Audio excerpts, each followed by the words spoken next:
On December 16, 2021, Typhoon Odette made landfall there is a Del Carmen. The typhoon lasted for 4 hours. It was classified as super typhoon. Basically flattened the whole of Del Carmen and Siargao. Out of a 24,000 population, 3 people died. One of those who died, we classified as our first local hero.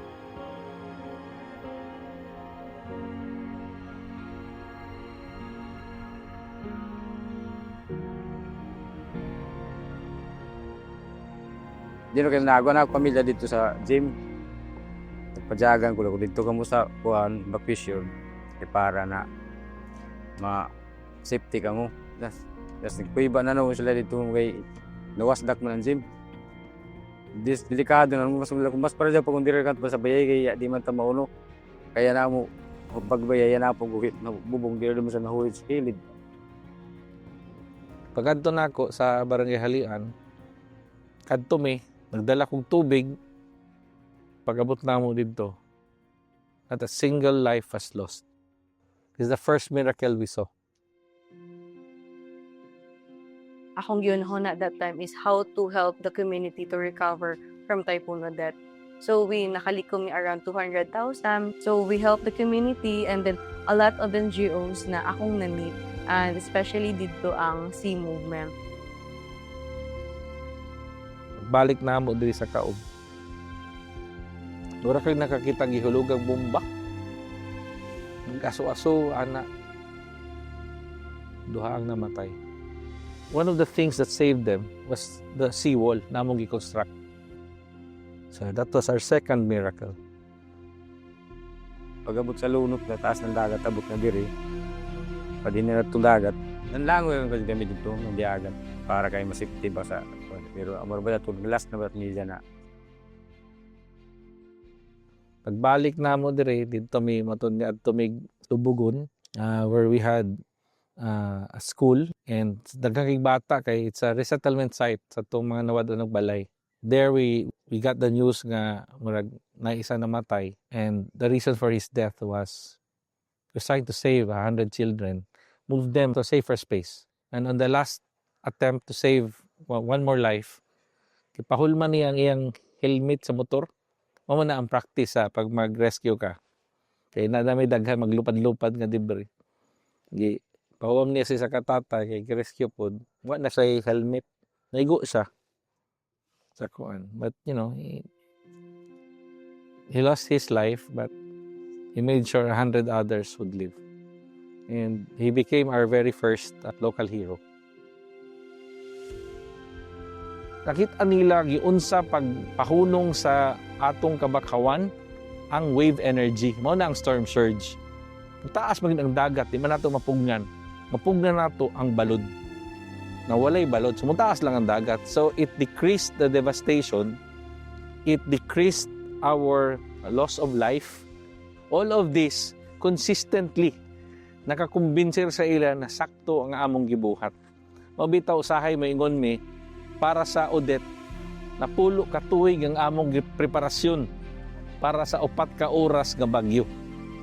But it's all worth it. And karon kasabot na gyud silang tanan. So wala na gyud nang hilabot sa atong kabakawan.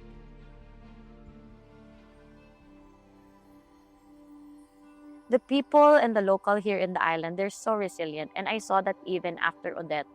Okay, after Odette, everything was swept out. Nothing almost left.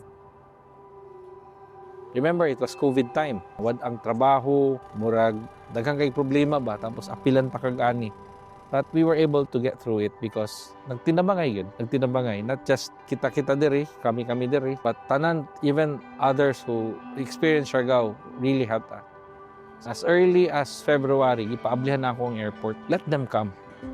Let them understand what we're going through. Let them experience it with us. And hopefully, they will also try to stay with us and experience our recovery. They went back to helping each other. Bisag imong mga silingan, maingon nga, napa kay bugas diha? Sigurado ka nga na kay bugas, napa ko di bugas. Or even like when there's storm, like people with lighthouses. They would tell us, diri ka tago, diri ka sa amwa. Slowly, the voices were magnified because Siargao man eh. Daghan diri had a good time. The experience po to tanan nila. They wanted to help out and they were shouting. And so the whole world continued to come and supported us. That's why we recovered quickly. Ang amo, gipangutanan namo tanan. Do you wanna preserve kini nga lugar, atong kultura, atong heritage, atong kinayahan? Do you wanna preserve and protect them all? And people are saying yes. So if you want to protect your family, you have to protect the ecosystem that supports them.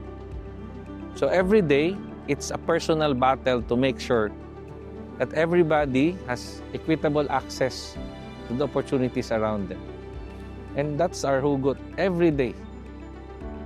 Oo, nakabangon na dayon kay tungod daghan man pud toy natabang. Oo, May daghan tabang. man diri. Ang daghanan hatag, ana. Oo. Murag wa diya good. Waya gihapon mo lang na Walang nagkalisod-lisod. mapabayaan. Oo. Kay Kaya may gihapon man hatag. So thankful gihapon Mm-mm. sa mga turista na nagika na dire. Makarelate man sila. Pati mga sin, Oo. saon, mga kumpleto hanoon, mga grocery, kwarta.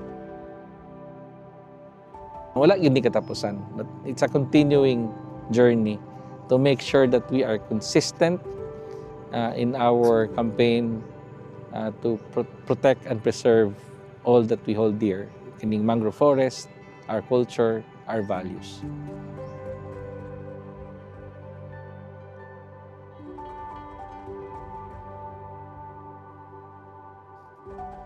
Dako katabang.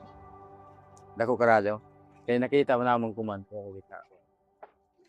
Isa ka dyan, nakasagang sa mga dagat na mo dako. Eh kunya pa ito ng mangroves. Yeah, na.